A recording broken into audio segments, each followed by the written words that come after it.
J'espère que vous allez bien. Aujourd'hui, on se retrouve pour une nouvelle vidéo et aujourd'hui, je vais vous parler de l'histoire de Samson.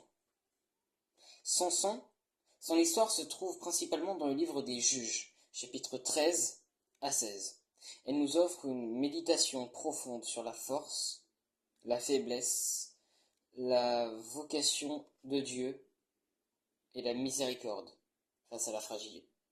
Et la miséricorde de Dieu face à la fragilité humaine. Tout d'abord, commençons par la naissance et l'appel de Samson. Samson naît d'une femme stérile, choisie par Dieu pour donner naissance à un libérateur. Avant même sa conception, un ange annonce à ses parents qu'il sera nazaréen, consacré à Dieu dès le ventre de sa mère. Il ne devra jamais couper les cheveux, ni boire de vin ou manger d'aliments impurs.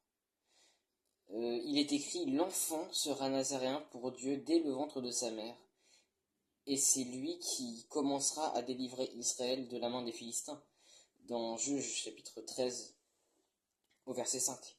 Dès sa jeunesse, l'Esprit de Dieu le saisit et le pousse à des actes extraordinaires de puissance.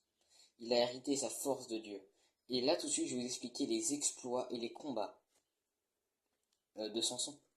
Samson est connu pour sa force physique surhumaine. Vraiment un don de Dieu destiné à délivrer Israël de l'oppression des Philistins. Parmi ses hauts faits et les plus célèbres de ses hauts faits sont par exemple qu'il a tué un lion à main nue, a vaincu 1000 Philistins avec une mâchoire d'âne et réalisé des exploits qui frappent l'imagination. Imaginez vaincre un lion à main nue, c'est inimaginable. L'esprit de l'Éternel fondit sur lui.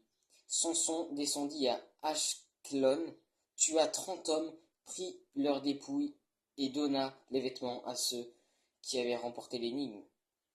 C'est ce qui est marqué dans Juges chapitre 14 au verset 19. Ces actes révèlent qu'en Dieu, même le plus improbable des instruments peut devenir un canal de victoire. Idée reprise dans tout le message de la Bible, comme Paul aussi par exemple. Mais nous allons maintenant parler des faiblesses de Samson et son déclin. Mais Samson lutte toute sa vie contre ses propres passions. Il tombe amoureux de femmes étrangères, dont Dalila, qui trahit sa confiance. Séduit et persécuté, Samson donne son secret. Il lui dit: je ne coupe jamais mes cheveux. Il ne faut pas qu'ils soient coupés, sinon je perds ma force. Alors Dalila lui a coupé ses cheveux pendant son sommeil. Et c'est alors que Samson perd sa force et est capturé. Alors toute l'histoire est dans le chapitre 16, vraiment. Donc allez tous lire. Elle appela les Philistins. Elle dit: Samson, les Philistins sur son toit, lève-toi. Il se réveilla et pensa dire: je vais m'en tirer comme les autres fois, et je me dégagerai. Mais il ne savait pas que l'Éternel s'est retiré de lui. Juge, chapitre 16 au verset 20. Car Dalila avait coupé ses cheveux. Cette tragédie démontre que les dons de Dieu sont liés à une fidélité du cœur. Négliger cette fidélité conduit à la ruine. Mais maintenant, je vais vous parler de la repentance, la rédemption et de sa fin glorieuse. Les Philistins le trouvèrent alors aveuglé et humilié. Ils avaient percé ses yeux. Pourtant, au sein de l'obscurité, Samson se tourne à nouveau vers Dieu. Sa prière sincère obtient un dernier acte de force. Il renverse le temple des Philistins sur lui-même et ses ennemis. Il est marqué: Samson invoqua l'Éternel. Il dit: Seigneur, Éternel, souviens-toi de moi, je te prie. Donne-moi de la force, cette fois seulement, ô Dieu, et que je me venge d'un seul coup des Philistins. Donc, chapitre 16, verset 28. Vraiment, allez lire le verset 16 parce qu'il y a vraiment toute l'histoire de Samson, en détail. Sa mort apporte une grande délivrance à Israël. Et dans Hébreux chapitre 11, il est cité parmi les héros de la foi.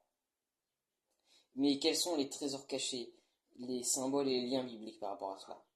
Samson, le nom Samson est dit Shimshon en hébreu, qui signifie petit soleil. Il rappelle que Dieu illumine même les temps sombres par des moyens surprenants.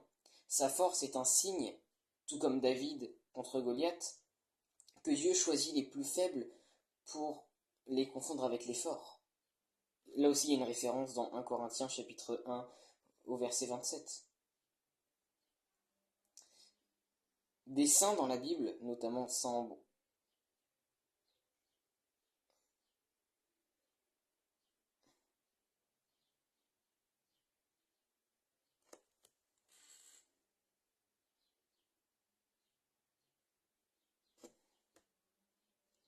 Si tu veux explorer un aspect particulier de Samson,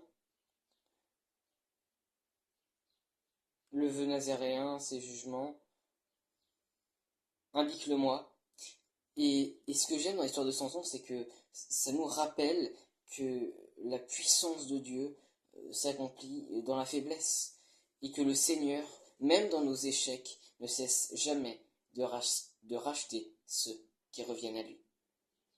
Voilà, j'espère que ça vous a plu. Si vous avez la moindre question, la moindre chose à me dire, n'hésitez pas à la dire en commentaire. À bientôt.